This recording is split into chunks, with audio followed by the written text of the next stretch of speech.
Le Livre sur les quais et la Bibliothèque sonore romande vous proposent Zoé, à l'aube de 50 ans d'édition. Avec Caroline Couteau, Blaise Hoffmann, Bruno Pellegrino et Elisa Choua-Dussapin, en vidéo, animé par Thierry Raboux et enregistré le samedi 31 août 2024 au Grenier Bernois. Mesdames, Messieurs, bonjour. Quel plaisir de voir qu'une maison d'édition fondée en 1975 par quelques personnes pleines d'énergie, 50 ans après, fait encore salle comble. Bienvenue à cette table ronde consacrée aux éditions Zoé. Ne publiez que des écrivains que j'estime très bons. Voilà tout simplement comment Marlise Pietri décrivait dans les années 80 la ligne de Zoé, cette maison d'édition qu'elle avait fondée en 75, donc avec 3 autres femmes, et dont elle avait repris seule le flambeau quelques années plus tard, jusqu'à faire de cette aventure éditoriale une référence incontournable dans le paysage littéraire suisse roman, mais aussi francophone, et pour preuve, votre présence nombreuse, chères lectrices et lecteurs. Alors comment faire perdurer cet héritage? Comment rester présent dans la vitrine des libraires et dans le cœur des lecteurs? Comment garder un esprit de famille tout en allant à la conquête de nouveaux marchés? Comment se singulariser tout en restant ouvert à la diversité? Comment refuser des manuscrits d'écrivains ou d'hommes politiques célèbres tout en restant élégant? Comment faire affaire avec l'art? Comment faire vivre une petite PME dans un grand paysage concurrentiel? Voilà quelques questions que nous allons aborder durant cette heure consacrée aux éditions Zoé, qui sont mises à l'honneur au Livre sur les quais à l'occasion de leurs 50 ans, qu'elles fêteront donc, vous l'aurez compris, l'an prochain.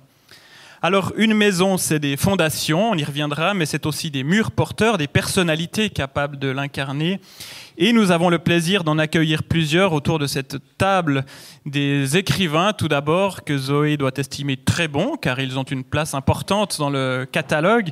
Il y a tout au bout de la table, on se croirait un petit peu au G8 avec cette table, c'est vrai, ça fait... Il y a tout au bout de la table Blaise Hoffmann, vous êtes entré chez Zoé en 2007, avec bientôt 10 ouvrages à votre actif, dont le best-seller Faire paysan. Si je dis best-seller, c'est que j'imagine que tout le monde ici l'a lu. Ceux qui ne l'ont pas lu, vous savez où l'acheter.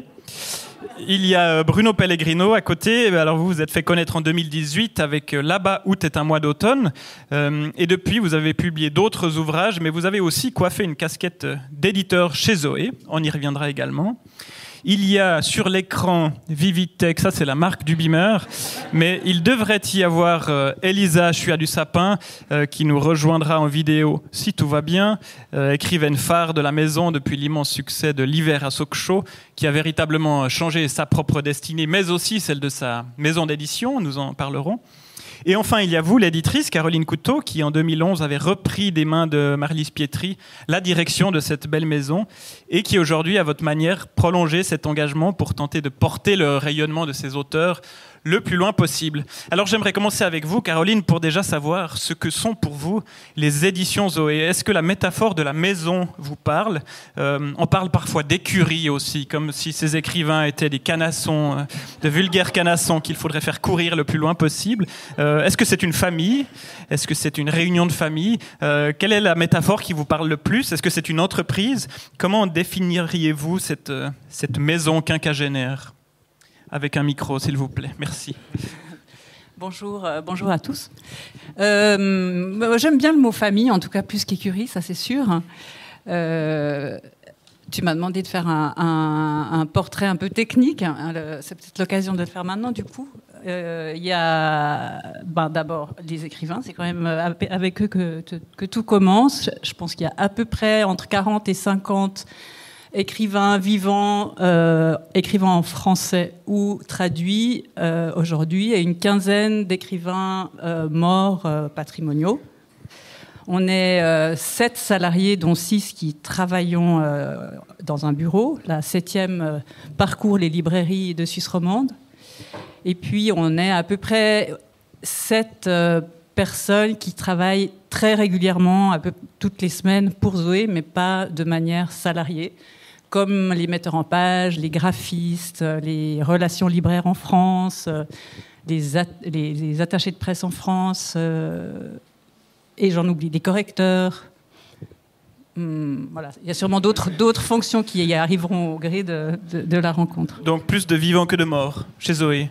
Oui, mais les morts sont importants. C'est le fond, mais pas seulement. Il y a aussi des nouveaux morts qui arrivent au catalogue. Des nouveaux morts, avis aux amateurs qui voulaient entrer chez Zoé. C'est un nouveau concept. Non, mais par exemple, les œuvres complètes de Gustave Roux qu'on a publiées il y a 2 ans, oui, on avait un mini Zoé de Gustave Roux, mais sinon, voilà, il a trouvé. Moi, je suis très très heureuse et très fière que ces œuvres complètes soient chez Zoé. Et puis on a, je pense, réussi à faire lire ce géant au-delà de la Suisse romande. C'était un peu ma mission. Moi, j'ai pas participé à l'édition scientifique, évidemment, mais ça, c'est aussi le rôle de Zoé, et c'est aussi important, je pense, pour les écrivains vivants, ce genre de geste éditorial. Alors ça, c'est pour la famille, et parlons très brièvement de la maison. Vous avez aussi beaucoup déménagé. Oui, alors ça, c'est le moins qu'on puisse dire. Bon, la maison, elle est née dans un garage en 1975. Il y a on aurait dû venir avec des images, c'est bête. Bref, il y a une photo célèbre où on voit les trois femmes qui ont travaillé ensemble entre 75 et 84 penchées sur une immense machine offset parce qu'elles-mêmes imprimaient, elles-mêmes mettaient en page avec les plombs à l'époque. Et ça, c'était pendant quelques années, plus que quelques années, pendant 6 ou 7 ans, dans un garage à Champel, à Genève, et puis ensuite à Carouge pendant 30 ans, même 35 ans.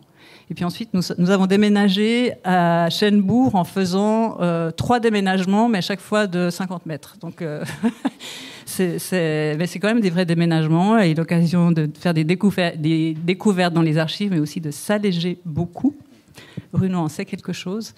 Et nous sommes désormais dans une tour très écologique qui n'est pas encore tout à fait terminée. Donc on a encore des bons bruits de chantier en travaillant. On est content. Vous avez parlé des débuts de cette maison. Alors on le sait, dans le sillage de mai 68, Marlise Pietri avait l'ambition de créer un atelier du livre dans lequel toutes les étapes finalement de la fabrication et de la diffusion étaient réunies. Et en 1985, elle imprimait encore elle-même 80% des livres. Il y a des archives TSR assez éloquentes. Qu'est-ce qui a changé en 50 ans? Et vous-même, comment avez-vous changé cette maison à votre image? Déjà, d'un point de vue pragmatique et fonctionnel, est-ce que ce serait envisageable aujourd'hui d'imprimer vous-même vos livres en fin d'après-midi après les avoir corrigés? Disons, tout est envisageable, mais on ne pourrait pas faire ce qu'on fait et aussi imprimer. Si on était plus artisanaux et qu'on imprimait moins et qu'on se contentait d'un plus petit territoire de diffusion, bien sûr qu'on pourrait. Moi, ça me plairait aussi, ça m'intéresserait. J'aime bien l'aspect artisanal de la chose. Et vous m'interrompez. Ils auront leur... Ce qui a changé, c'est qu'on est maintenant une équipe de 7. Quand je suis arrivée, on était structuré un peu différemment parce qu'on diffusait et distribuait. Et ça, c'était une activité très importante et très, disons, envahissante au niveau sonore et au niveau espace. Donc maintenant, on est un petit peu plus silencieux et un petit peu plus, disons, concentré sur l'édition pure. Ce qui a changé, c'est, je pense, une plus grande curiosité de la part de nos grands voisins français qui ouvrent plus facilement leurs portes de librairie aux écrivains qui travaillent et qui vivent ici, ou de Belgique. Je n'attribue pas ça forcément à la Suisse exclusivement, mais je sens vraiment une ouverture d'esprit qu'il n'y avait pas forcément il y a une quinzaine d'années. Et également du côté des médias. C'est vraiment le cas et on entre dans la brèche et on y travaille aussi beaucoup, on en profite. Sur ce monde médiatique, est-ce que vous passez aujourd'hui plus de temps à travailler sur des textes ou à publier des stories Instagram? C'est une bonne question. Vraiment, il faut être très attentif de ne pas se faire envahir par cette promotion absolument nécessaire. Ça ne sert à rien de faire un livre si ensuite on ne le défend pas. Et c'est effectivement une énorme partie de notre temps, de notre argent et de notre énergie, c'est ça, sans avoir de résultats garantis du tout, d'ailleurs. Mais si ça devient plus important que le travail avec le texte, la conversation avec les auteurs, ça ne va pas. Donc il faut faire très attention à cet équilibre. Alors de l'autre côté de la barrière éditoriale, le Blaise Hoffmann, vous avez vu cette maison évoluer. Vous avez fait votre entrée chez Zoé avec Estive en 2007, chronique d'un été de berger. Quel souvenir de cette première expérience éditoriale, encore avec Marlise Pietri, je crois, à l'époque? Oui, tout à fait. Bonjour. Déjà pour la question entre écurie, famille et maison ou entreprise, c'est clairement famille parce que les éditions Zoé ont les meilleures fêtes de Noël de toute l'édition suisse romande. Si vous arrivez à vous trouver des invitations, tâchez de venir, c'est autour du 15 décembre, c'est vraiment des super fêtes. Voilà. Pour parler de ce... Donc, mon deuxième livre était chez Zoé, sous l'ère Marlise Pietri. Et puis il faut revenir peut-être au premier livre. Un livre qui s'appelle Billet aller simple, un récit de voyage. Aux éditions Comme de tout le monde, on envoie des manuscrits un peu partout et puis aucun éditeur ne l'accepte. Donc c'était à compte d'auteur. Finalement, il a été pris par les éditions de l'Air. Et puis après, au deuxième livre, donc Estive, dont on se tutoie. Allons-y comme ça. Ça te va Estive, j'ai eu le choix comme deuxième livre. J'avais 3 éditions qui acceptaient, dont Zoé. Et puis entre-temps, j'avais eu l'occasion de rencontrer des écrivains, des autrices, des libraires. Et puis la réputation Zoé était déjà là. Et puis j'ai clairement choisi la maison Zoé. Et puis je ne l'ai pas regretté. Tu parlais de l'ouverture vers la France. Alors moi, je ne suis pas sûr que les Français soient devenus plus curieux, mais je crois que vous avez fait un travail de malade pour s'imposer. Et maintenant, c'est très simple. L'an dernier, j'ai dû faire, 7-8 festivals en France. Il n'y a plus besoin de présenter Zoé. C'est génial. On n'a plus besoin de dire que c'est une petite maison d'édition de Genève. On connaît. Et ça, c'est vraiment c'est un gain de temps immense dans les conversations. Mais pour revenir à l'époque, c'était il y a presque 20 ans, il y a 15 ans, Estive. J'ai trouvé ça super d'une part parce que la personnalité de Marlise Pietri, une exigence, une perfectionnite aiguë, c'était vraiment une sacrée personnalité. Il y a eu aussi le travail éditorial qui était super avec une personne que je n'ai jamais rencontrée physiquement, qui s'appelle Nadine Tremblay. On a fait des Skype, on a fait des mails, et puis je me souviens que pour Estive, j'ai pas dû réécrire, j'ai pas dû écrire des nouveaux chapitres, mais elle m'a dit simplement tu dois juste effacer les 3 premiers petits chapitres. Alors moi, évidemment, c'est une personne que je connais pas. Existe-t-elle? Qui me dit ça. J'ai bien fait de pas répondre sur le moment parce que j'aurais été un peu colérique. Et puis en fait, après 2-3 jours, je me suis aperçu qu'elle avait complètement raison. Et puis le livre a eu peut-être la vie qu'il a eue grâce à elle, grâce à cette personne que j'ai jamais rencontrée. Donc ça, c'est le travail éditorial qui est fascinant.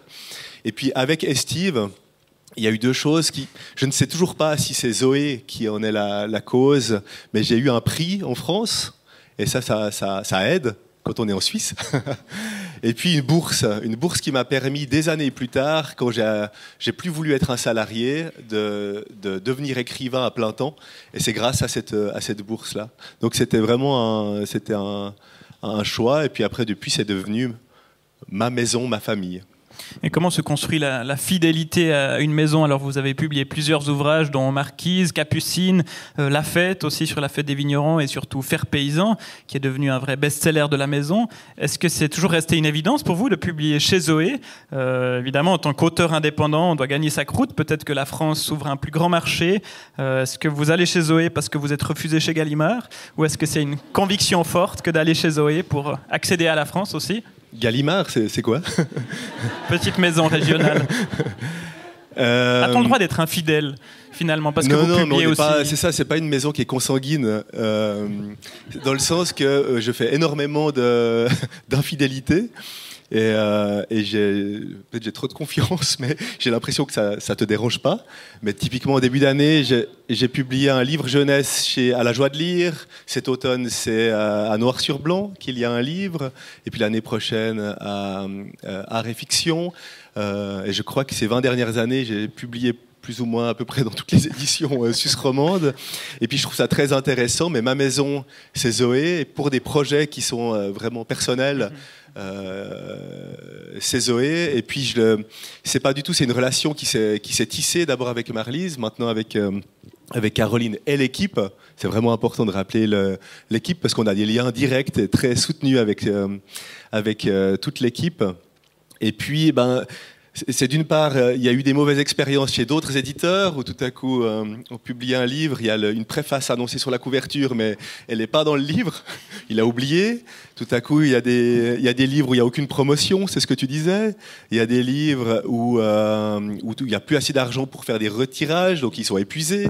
Il y a toutes sortes d'expériences comme ça qui font qu'on a envie de revenir déjà. On a envie de rester dans cette maison qui fonctionne et ça marche et il y a de la confiance. Et puis tous ceux qui sont allés en France, comme tu disais, il y a quand même beaucoup d'histoires où on met beaucoup d'énergie. Alors peut-être le premier livre ça va, mais après le deuxième, moi je préfère garder l'énergie pour l'écriture et puis d'avoir cette maison que j'estime et puis de rester chez Zoé, quoi. Bruno, tu es entré dans la maison en 2018, on l'a dit, avec ce roman très délicat et atmosphérique sur Madeleine et Gustave Roux. Après déjà une première expérience en France en 2015 avec Comme Atlas, pourquoi ce passage de la France et ensuite à la Suisse? Et pourquoi Zoé? Quel souvenir de ce premier contact, Zoé? Bon, Comme Atlas, c'était en réalité une commande. Donc c'est quand même assez particulier. Et effectivement, c'est une commande qui venait d'une revue à la base en France. Donc c'est vraiment un livre qui a commencé sous forme de texte publié en revue, je sais plus, en 2013-2014. Et puis ensuite, la revue est devenue une maison d'édition et donc ils ont publié le livre. Voilà, c'est vraiment l'histoire de ce premier livre. C'est pas du tout une volonté que j'ai eue de publier en France. Enfin, voilà, ça s'est fait comme ça. Mais en fait, au moment où a paru Comme Atlas, donc en 2015, j'avais un autre manuscrit que j'ai fait lire à Caroline. Donc en fait, tout de suite, c'était sûr que ce serait un one-shot avec cette maison française, qui d'ailleurs, entre-temps, a fermé. Et c'est pas là que je voulais aller avec mon premier roman, en réalité, qui a paru 3 ans plus tard. Et Caroline, je la connaissais parce que je faisais partie à l'époque du collectif Ajar. Donc c'est vraiment à travers ce collectif que, en réalité, je suis rentré dans tout ce monde, ce bizarre milieu littéraire. Et c'est en collectif que j'ai découvert, que j'ai rencontré des gens, tout seul, j'aurais sans doute même pas osé. Et c'est par ce biais-là que j'ai rencontré Caroline, et puis ça faisait très longtemps en fait que je lisais les livres de Zoé. Quand j'étais bien plus jeune, en 2007-2008, j'écrivais des articles, des sortes de petites critiques littéraires. Donc je recevais déjà. D'ailleurs, j'ai retrouvé récemment une lettre, enfin une sorte de, comment on appelle ça, un communiqué de presse signé Caroline Couteau en 2008, ça devait être un de tes premiers, pour un livre de Rosemarie Pagnard d'ailleurs, que j'avais chroniqué dans, je pense, 24 heures. Bref, ça faisait longtemps que je lisais Zoé, et il était temps de proposer, enfin de soumettre un manuscrit et de voir ce que ça donnait. Alors, si on revient sur la question de la famille, je vous propose que l'on regarde une vidéo d'Elisa Sua du Sapin, qui a bien voulu nous partager un petit peu son regard sur cette maison, si la technique le veut bien. Ça n'est pas elle encore.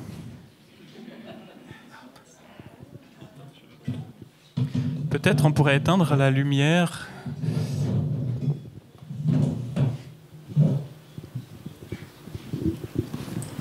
Bonjour, merci beaucoup pour cette invitation à laquelle j'aurais bien aimé pouvoir répondre en présentiel.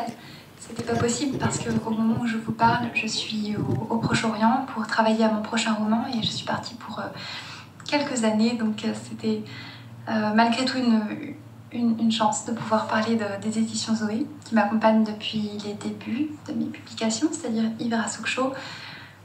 J'avais 20 ans au moment où j'ai envoyé le manuscrit à Caroline Couteau, sans rien connaître du milieu professionnel de l'édition, c'est-à-dire le fait qu'il faille accompagner un livre dans des festivals, qu'il y ait toute cette phase promotionnelle et que l'auteur soit demandé vraiment physiquement devant un public.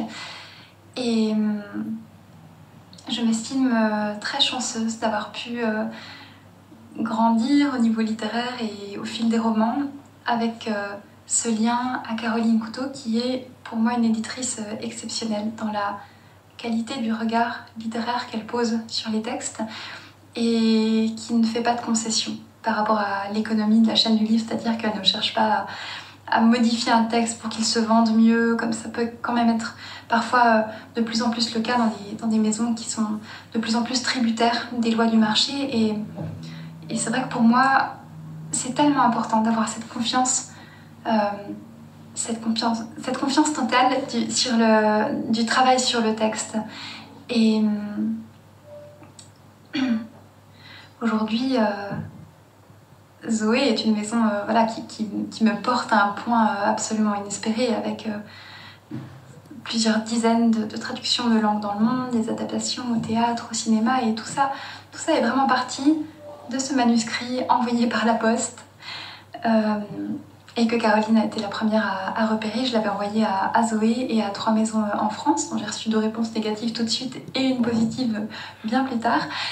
Et en fait, c'est un travail de confiance qui s'est créé avec les années, dans le sens où je me rappelle que les premières fois où on travaillait sur mes manuscrits qui ont suivi l'hiver à Sokcho, évidemment, Caroline ne savait pas comment je travaille dans l'écriture. Moi, en fait, je suis quelqu'un de très indépendante. J'ai besoin de très très peu de retours sur le texte, sauf à des moments très précis. Et pendant longtemps, le texte est illisible. C'est vraiment, il n'y a que moi qui peux deviner un peu ce vers quoi je vais dans ces amas de textes indéchiffrables.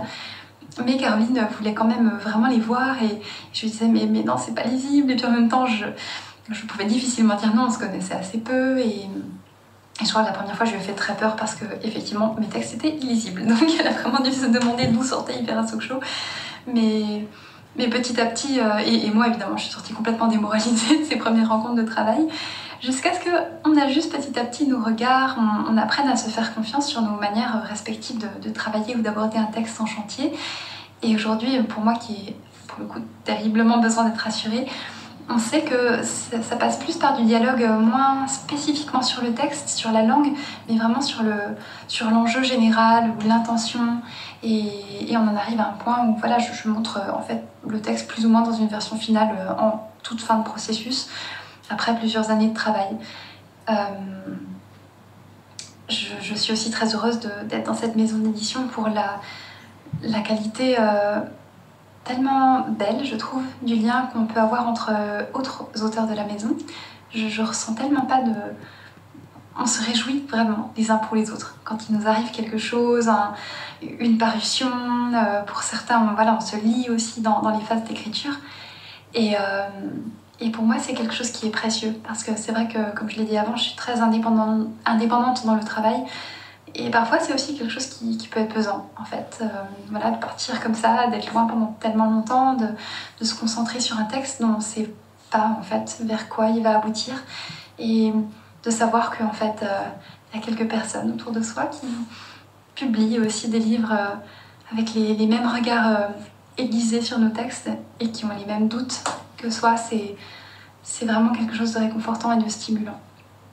Donc, merci encore aux éditions Zoé d'avoir cru en mon texte, et je vous souhaite une très belle célébration de cet anniversaire.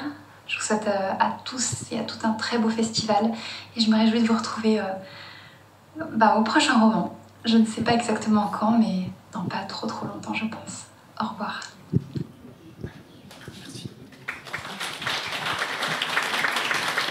Alors, pour les personnes qui n'auraient pas bien entendu, en gros, elle aime bien les éditions Zoé. Voilà.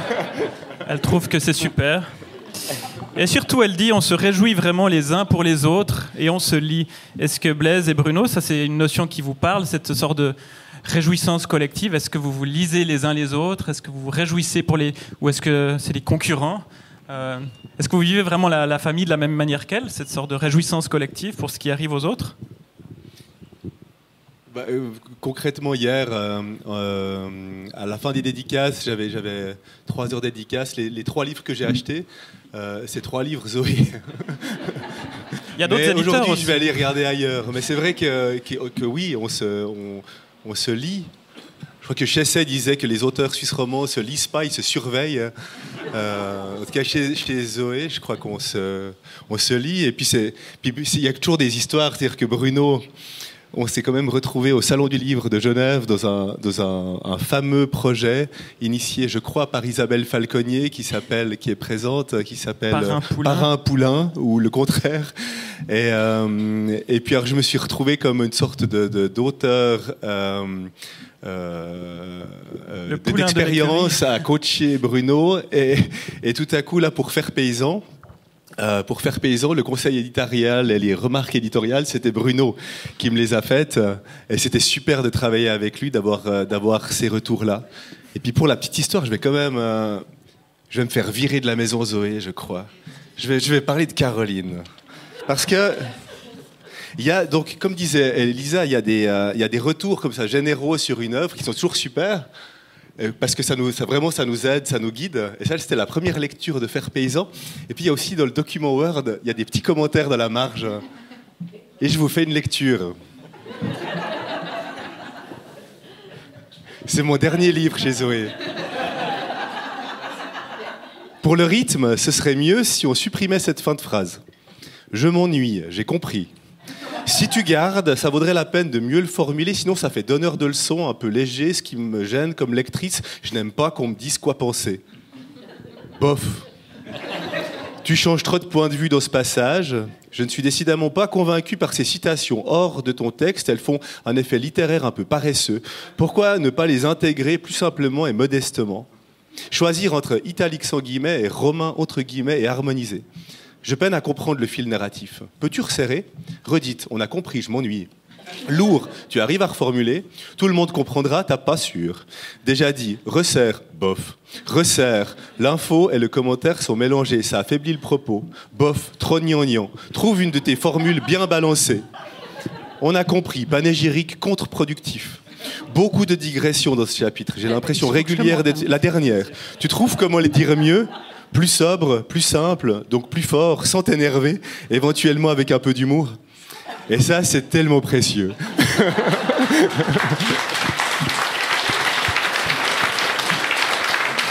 Alors Caroline, est-ce qu'on peut écrire trop gnangnan à tous ces auteurs ? Bien sûr que non. D'abord, je voudrais quand même juste préciser que c'est pas sur une page que c'est surtout le livre. Il y avait 350 pages et c'était au fur et à mesure. Et ce qu'il est là où t'es pas honnête, c'est que il dit pas quand je trouve bien, je le dis aussi. Hein. C'est tout à fait malhonnête, mais bon. Et effectivement, ça, c'est une question de confiance. C'est pas possible de dire je m'ennuie ou trop gnangnan si je sais pas que Blaise peut l'entendre et il me fait confiance, je lui fais confiance. Sinon, ça marche pas. Non, mais c'est plus que ça. Moi, j'ai pas de relecteur, donc c'est la première personne qui lit mes manuscrits, c'est toi. C'est tout simplement ça. J'ai pas d'autres personnes qui le relient, donc c'est vraiment. Mais ce mot de confiance était très fort dans le propos d'Elisa aussi. On sent qu'il y a un vrai lien qui se tisse. Est-ce qu'avec chaque auteur, il faut trouver votre relation, un ajustement ? Ça peut prendre des années. Bah oui, chaque auteur est différent, donc avec chacun, c'est un type de travail qui est différent. Ça peut être beaucoup plus de l'ordre de l'échange et relativement peu sur le texte, comme par exemple avec Catherine Safonov. Ça peut être. Alors, moi, j'écris pas et j'ai pas les solutions. C'est eux qui ça leur revient. Et ce qui est miraculeux, c'est le bonheur de ce travail, c'est de voir le texte évoluer et de comment ils trouvent des solutions auxquelles j'avais pas pensé. Et je vois bien que c'est des écrivains. Ils ont des idées formelles ou de l'ordre de l'imagination. Que je n'ai absolument pas. Et c'est merveilleux de voir ça, surtout d'une version à l'autre petit à petit. Et Bruno, comment est-ce qu'on passe de l'écrivain à l'éditeur ? C'est très délicat d'être à cheval sur cette frontière-là. De quel côté du commentaire Word on se trouve ? En fait, je pensais que ce serait délicat, je pensais que ce serait toute une petite gymnastique mentale, et ça se révèle être très naturel pour moi. En fait, comme je le disais tout à l'heure, et vraiment je reviens là-dessus tellement c'est important pour moi, mais j'ai été dans un collectif pendant très longtemps et je crois que l'écriture collective, au fond, c'est peut-être le chaînon manquant entre l'écriture individuelle et l'édition. C'est-à-dire que, en fait, au centre, il y a ce texte, et il y a ce travail sur le texte, l'imaginaire, le rythme, voilà, toutes ces choses. Et puis, simplement, c'est comme un continuum, c'est un spectre. Et à un bout du spectre, il y a moi tout seul qui me prend la tête sur mes virgules. À l'autre bout du spectre, il y a moi, éditeur, qui reçoit un texte qui n'est pas le mien, sur lequel je pose un regard de lecteur et auquel je pose des questions. Puis là, au milieu, il y a en fait tout ce que je sais être possible, à savoir ces textes qui se co-construisent, qui se co-réalisent. Et au fond, j'ai un peu l'impression...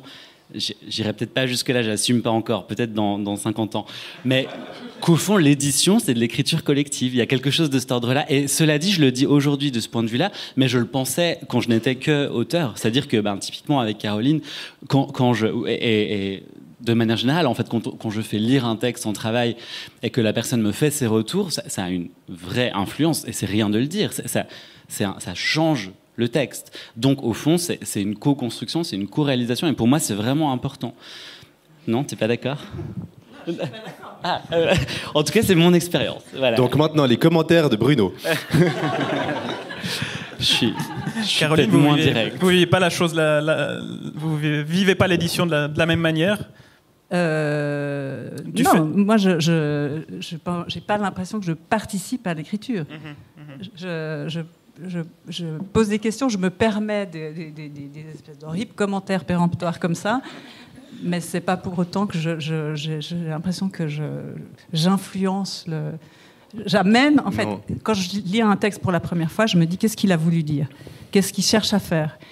J'essaye de voir à quel point ça correspond, ce texte, à ce qu'il voulait. Et quand j'ai l'impression qu'il y a quand même des choses qui pourraient aller, où l'auteur peut aller plus loin, je suis juste là pour l'aider à aller plus loin. Enfin, c'est pas... Non, mais tout à fait. Moi, ça m'intrigue beaucoup l'écriture collective, et c'est sûr que moi, j'y arrive pas. Donc, votre équipe, là, toute la bande de la Jarre m'intrigue, et j'apprécie, mais je peux pas. Et en fait, moi, ce que j'aime dans les commentaires qui sont, c'est que pour toi, il y a une notion d'honnêteté qui est important, d'unité de ton. Et là, en fait, c'est le regard extérieur, mais c'est pas de la coécriture. C'est plutôt de ne pas mentir, de ne pas surécrire ou de pas d'être au bon niveau. C'est juste ça. Alors, éditer, c'est aussi savoir refuser. Vous recevez 1 millier de manuscrits par année. Alors, vous pouvez compter sur 2 premières lectrices, Sarah et Christelle, mais c'est vous qui avez le dernier mot. Il faut parfois savoir trancher, d'autant plus lorsqu'on s'appelle Couteau. Il faut savoir refuser avec élégance. Alors, comment on fait pour décider ? Vous écriviez cet été dans le Courrier, c'est un coup de cœur ou 2 tous les 3 ans. Sur 1000 manuscrits qui arrivent chaque année. Déjà, comment est-ce qu'on refuse quand il y a des gens, des écrivains, des politiciens orgueilleux et célèbres qui vous envoient leur manuscrit génial ? Comment est-ce qu'on dit non ? J'imagine que ça fait une grande partie de votre travail que de savoir refuser, choisir. Il faut... Parfois, c'est un peu rude. Sur notre site, on indique que si l'auteur qui a envoyé son texte n'a pas de nouvelles au bout de 3 mois, c'est que le manuscrit est refusé et qu'il n'aura pas de réponse. Mais il est vrai que quand ce sont des gens soit connus, soit proches, que je connais d'une manière ou d'une autre, c'est bien de faire un retour. Et il faut être très courtois et très bienveillant, parce que écrire 100 ou 200 ou 300 000 signes, même si c'est pas un manuscrit que je vais prendre, c'est un énorme travail et qu'il faut le recevoir, quoi. Il faut bien traiter la personne qui a fait cet énorme travail. Ce qui me surprend quand même souvent, c'est qu'on reçoit des manuscrits, je ne comprends pas pourquoi on les reçoit chez eux et ça n'a rien à voir avec ce qu'on fait. Donc voilà, ce que j'essaye de faire passer, c'est qu'avant d'envoyer son manuscrit, il faut un peu se repérer dans le nombre de maisons d'édition qui sont à disposition et voir si ce qu'on fait, ça correspond à ce que la maison édite. C'est-à-dire qu'il y aurait une forme de ligne esthétique qui fait que Zoé ne ressemble à aucune autre. S'il fallait la décrire, c'est évidemment très complexe après 50 ans et un tel catalogue, mais on constate tout de même qu'il y a beaucoup de textes qui sont dans une forme d'atmosphère, d'élégance atmosphérique, souvent familiale, avec beaucoup de non-dits, de clair-obscur. On pense au premier roman de Bruno, à Anne-Sophie Subilia, à Elisa Chua du Sapin. Est-ce qu'il y a vraiment, à votre avis, une forme d'esthétique que vous avez contribué à définir, de ligne, Zoé ? Alors, pas de manière volontaire. Et décider, mais c'est clair que pour défendre un texte, il faut l'aimer. Donc finalement, ce qui se traduit en creux, c'est un goût. C'est le goût de la personne qui prend la décision, qui va porter le manuscrit financièrement, promotionnellement. Et voilà, je pense que j'ai une sorte de goût, oui. Mais ce qui n'est pas forcément le bon goût. Mais voilà, c'est votre goût. Et Bruno, vous vous sentez incarner cette esthétique Zoé, d'une certaine manière, ou pas du tout? Est-ce qu'il y aurait, quand on écrit, on se dit, tiens, ça c'est un texte très Zoé? Ouais, c'est ça. En fait, c'est ça. J'avoue que j'aurais du mal à être si catégorique. En revanche, une chose qui m'a toujours plu chez Zoé avant d'y publier, c'est l'exigence. C'est-à-dire que je trouve que ça se voit quand même quand on a un livre Zoé entre les mains qu'il y a eu du boulot en fait. Et c'est des textes qui... Et je parle pas d'exigence au sens que ce seraient des textes difficiles, pas du tout. Au contraire en fait. L'exigence va au point de... Si vous voulez qu'un texte soit lisible et accessible et fluide et pas trop long, pas trop... Bref, pour qu'un texte soit bon, ça demande un travail de fou. Et ce travail... il me semble, est une des marques de fabrique chez Zoé. Et ça, en revanche, je peux totalement identifier, je ne sais pas si c'est le bon terme, mais vous voyez ce que je veux dire. Alors Caroline, ce qui caractérise aussi votre arrivée chez Zoé en 2011, il y avait déjà un riche catalogue, Bouvier, Chapa, Lovey, mais c'est la volonté de faire très vite confiance à la jeunesse. Vous aviez parlé de Lajare tout à l'heure, on peut citer aussi Haute-Seigne, Max Loeb, Gabriela Zalapi, qui sort d'ailleurs un livre à la rentrée, Anne-Sophie Subilia, Jérémy Ginde, toute une génération un petit peu dans le sillage et l'entourage de cet âge. Est-ce que ça a été une évidence pour vous, très vite, de faire confiance à cette nouvelle génération d'auteurs que vous avez contribué à mettre sur le devant de la scène aussi? Alors, c'est beaucoup des hasards. C'est le texte d'Haute-Seigne que je n'ai pas édité moi, qui était... ça s'appelait déjà Paulette ? Ouais, qui a été publié chez Paulette, que nous diffusions, et qui n'avait pas de diffusion en France. Et ce texte a reçu le prix Nicolas Bouvier à Saint-Malo, qui est un prix important, et qui est celui que Estive a reçu en 2008. Et la petite maison d'édition Paulette a essayé d'assurer, elle n'y arrivait pas, c'est-à-dire à réimprimer, à trouver un diffuseur en France, on lui a prêté un ISBN, enfin on a fait ce qu'on pouvait, ça ne marchait pas. Et du coup, je me suis dit, non, mais j'y vais, quoi. Je propose, je demande à racheter ce texte et on va s'en emparer. Et puis ensuite, on s'est rencontrés, Haute-Seigne et moi, et on s'est très bien entendus. Elle m'intéressait, elle avait un regard sur le monde qui n'était pas le mien et que je trouvais passionnant et que j'ai eu envie de suivre. Et puis, ça a été une espèce de trucs vertueux où ensuite il y a eu Max Loeb et puis ensuite il y a eu Elisa, il y a eu Bruno, ils se connaissaient pas tous mais bon nombre d'entre eux se connaissaient déjà et puis voilà, c'est une génération miraculeuse, mais ça j'ai eu de la chance de la avec quelques audaces quand même. Je pense à ce feuilleton littéraire Stand-by avec justement Bruno, Daniel Voita qui est là aussi, s'essayer à faire confiance à l'écriture collective sérielle, c'était assez nouveau, s'essayer au roman noir aussi avec cette couverture noire pour Sébastien Meyer. Vous aviez initié une sorte de collection noire. Il y a eu plusieurs tentatives, plusieurs choses assez relativement expérimentales parfois, et donc il y a eu quand même de votre part une forme d'audace. Oui, sinon on s'ennuie. Et puis je dois aussi quand même dire trois choses. Alors la première, c'est que on a la chance d'être soutenu à Genève par le canton de Genève et par d'autres fondations ou institutions publiques. Sans elles, on pourrait pas on n'arriverait pas à faire tout ce qu'on fait, ça c'est sûr, et on ne pourrait pas prendre des risques comme ça, parce qu'il y a des livres qu'on vend bien, il y a des livres qu'on vend très mal, mais qui sont excellents. Et pour moi, c'est très important qu'on puisse faire un équilibre entre tous ces types de livres. La deuxième chose que je veux absolument pouvoir placer avant qu'on termine la réunion, c'est que, quand vous disiez quelle différence entre maintenant et il y a 50 ans, peut-être une des différences, c'est que la maison est beaucoup plus horizontale qu'avant. Si c'est moi qui assume les décisions, on travaille pratiquement tous autant les uns que les autres et on partage et chacun a un rôle absolument fondamental. Et il se trouve que c'est que des gens géniaux. Donc voilà, sans eux aussi, c'est pas possible. Et puis ça n'aurait pas non plus été possible sans Marlise Pietri, qui a quand même, je pense que parfois je me dis comment imaginer la maison d'édition sans fonds en 2011 quand je reprends. Ça aurait été horriblement difficile. Là, j'ai simplement développé avec une sensibilité littéraire pas forcément si différente que celle de Marlise, et profiter d'une nouvelle énergie, l'énergie que me donnaient les auteurs, et celle que moi j'avais parce que je commençais. Mais Marlise Pietri, elle a une énergie, une intuition et un sens de la stratégie, je dirais, extraordinaire. Et votre sens de la stratégie, ça a été d'ouvrir la maison d'édition au marché français de manière très, très forte. Il y a sur votre site cette lettre de Ramu à Bernard Grasset qu'il vaut peut-être la peine de citer. « Nous vivons dans un pays à la fois trop proche et pas assez de la France, trop français et pas assez, dans une province qui n'en est pas une. Nous sommes des Français de langue, nous sommes à la fois liés avec vous par une étroite parenté, la plus forte à vrai dire, la plus authentique, la plus durable, la plus profonde des parentés, et étrangers à vous pourtant pour de nombreuses autres raisons. Vous voyez, nous sommes à cheval. » On revient à l'écurie. Hein. Caroline, pourquoi avoir voulu très vite développer cette diffusion en France? Vous avez tout de suite senti que c'était là une stratégie de survie aussi, parce que le marché éditorial roman était trop petit pour la taille de votre maison? Oui, alors il y a cette raison-là, c'est clair.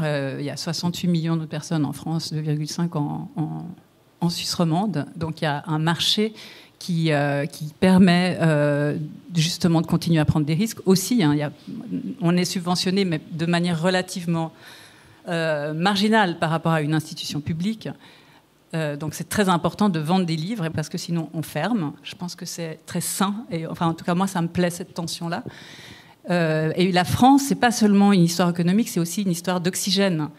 Je pense que les auteurs qui vont rencontrer des lecteurs et d'autres collègues et des professionnels ailleurs qu'en Suisse romande, et moi qui suis très très régulièrement aussi en France, ça stimule, ça donne ça donne des idées, ça nous remet à notre place, ça crée aussi des contacts qui font qu'on peut faire de nouvelles choses avec d'autres personnes.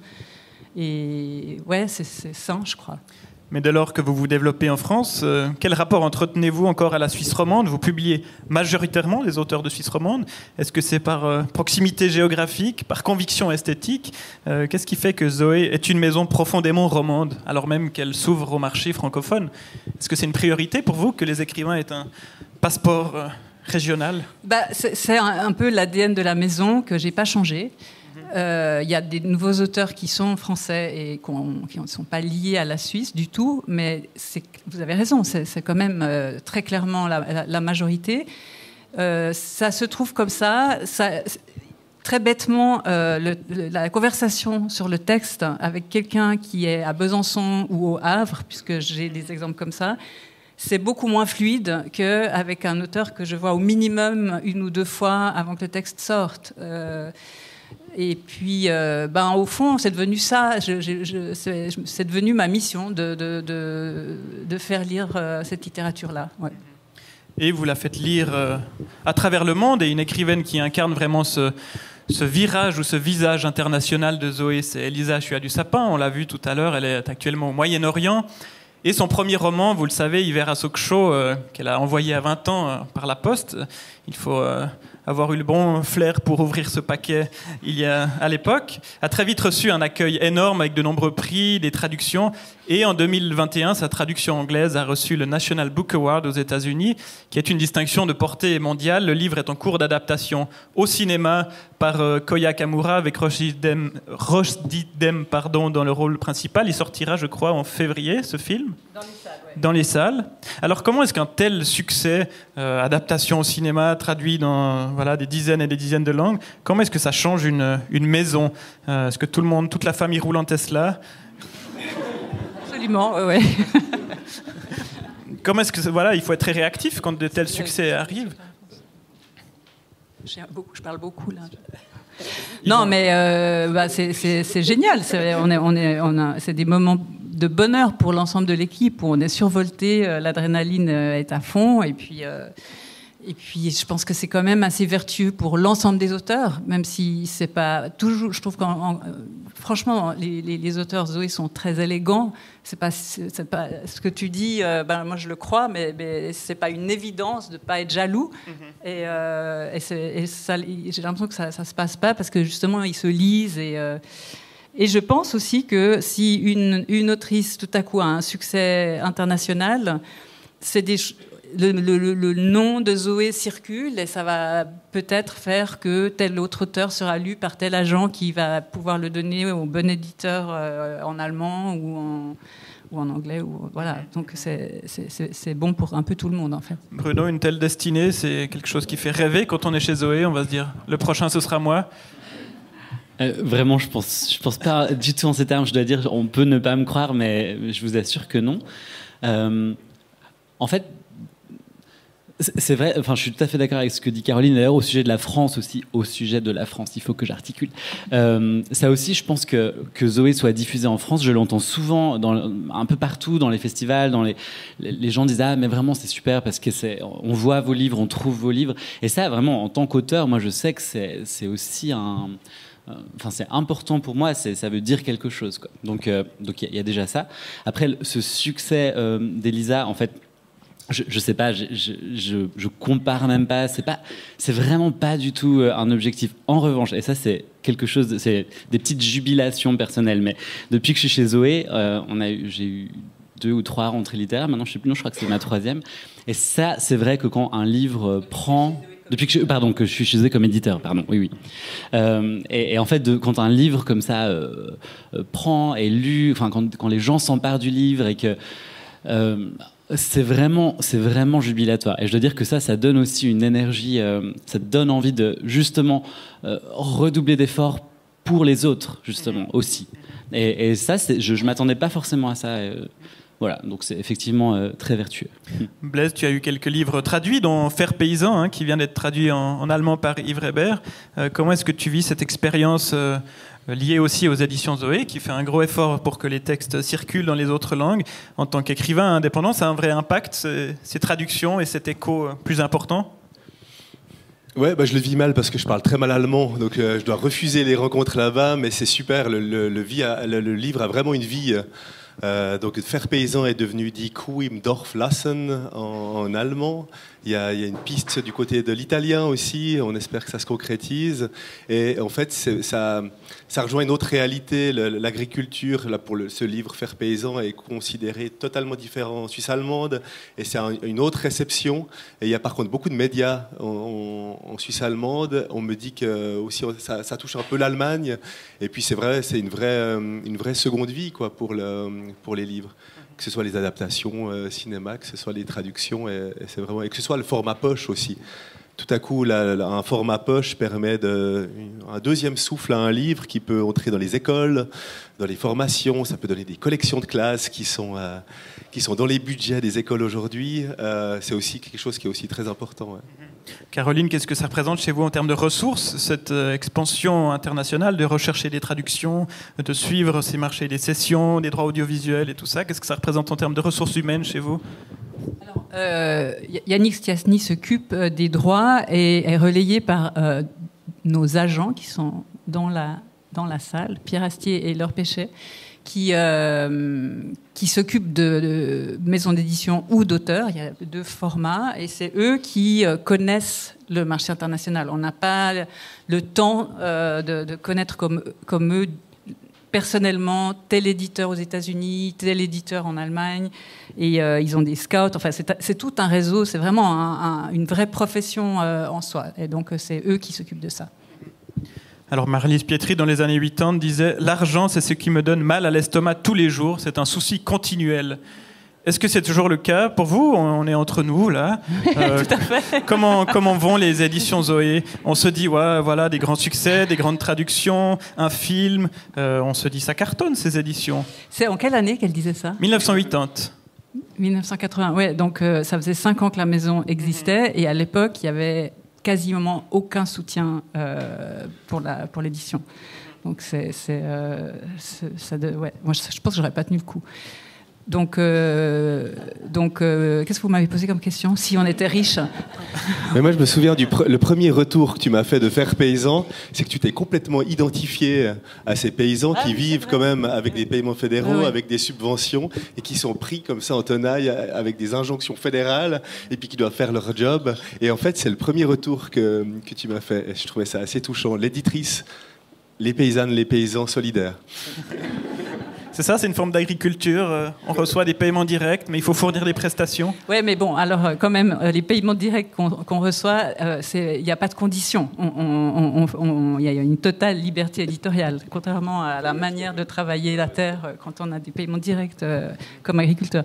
Non, mais c'est clair que il y a on voit souvent des jeunes j'en rencontre qui ont envie de faire ce métier, etc., et qui pensent. Enfin, c'est pas la première chose que je leur dis, mais assez rapidement, je leur explique qu'il faut être assez modeste dans ses ambitions financières, parce que c'est un métier où il nous arrive d'être un peu à faire de l'acrobatie pour finir les fins de mois, mais ça va. C'est pas au point de 1980, c'est ce que dit Marlise. Et à quoi vont ressembler les 50 prochaines années de Zoé?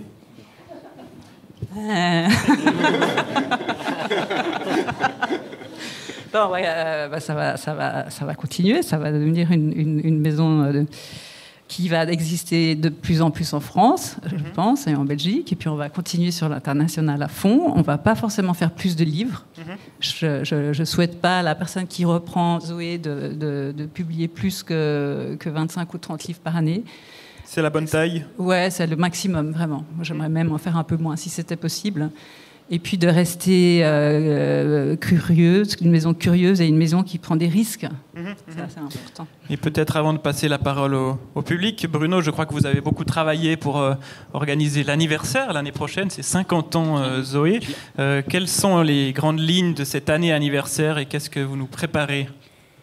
Ça qui est arrivé hier, donc j'étais très content. Non, il n'y a pas que ça, je vous en parle après. Ah non, attends, je fais du suspense. Quand même. Non, parce que... Bon, bref. Donc il y a plusieurs volets à cet anniversaire.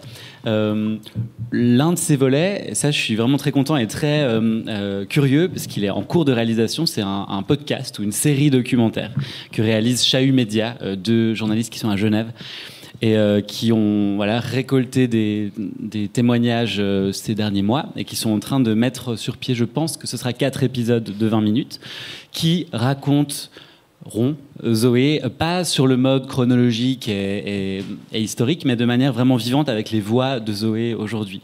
Les auteurs, les autrices, mais aussi justement toutes les autres, enfin pas toutes, mais d'avoir une idée globale en fait de qui bosse dans cette maison en fait. Donc aussi des libraires, des directeurs de festivals ou des programmateurs. Enfin voilà, toute une galerie de personnes qui vont parler dans cette série. Ensuite, il y a effectivement le Porello. Vas-y, tu peux le déplier. Qui est une autre manière. On réfléchissait en fait à un objet et on n'avait pas envie justement de faire un livre, un truc historique, un truc documenté, un truc basé sur les archives. C'est pas notre job en fait. D'ailleurs, s'il y a des personnes intéressées à faire l'histoire de Zoé, il y a vraiment de la matière. Et donc on a fait ce... Ah voilà, merci.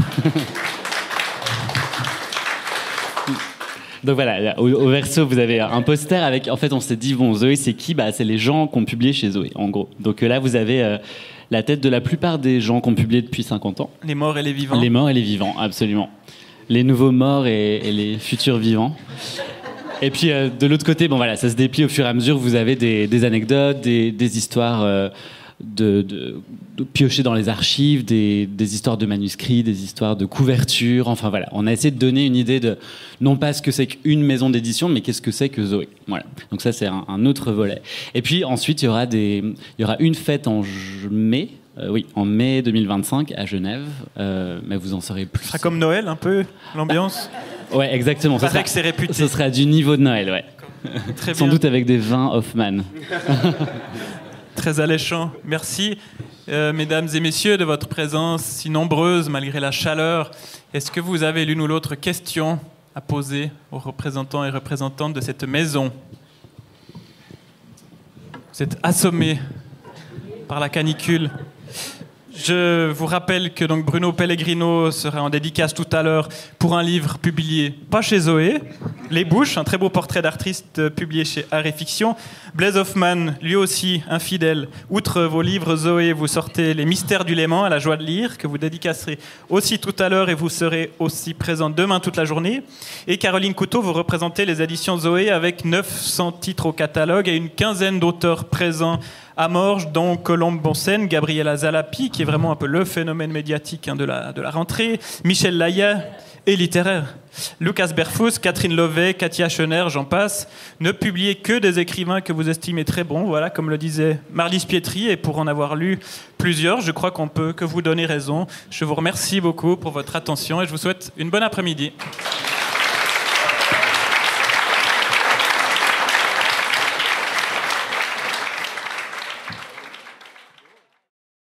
C'était Zoé, à l'aube de 50 ans d'édition, avec Caroline Couteau, Blaise Hoffmann, Bruno Pellegrino et Elisa Chua du Sapin en vidéo.